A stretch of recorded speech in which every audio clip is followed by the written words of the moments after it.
கடனற்ற வாழ்க்கை. கடன் முதலில் நண்பனைப் போல வந்து நம்மை காப்பாற்றும். ஆனால் இறுதியில் எதிரி போல வீழ்த்தும்.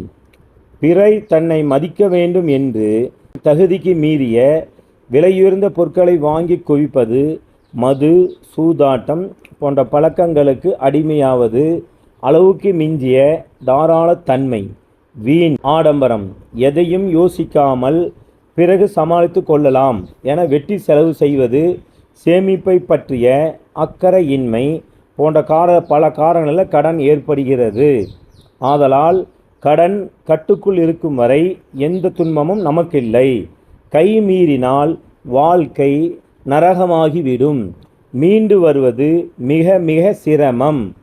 ஆதலால் கடன் இல்லாத வாழ்க்கையை முடிந்தவரை வாழ கற்றுக்கொள்ளுங்கள்.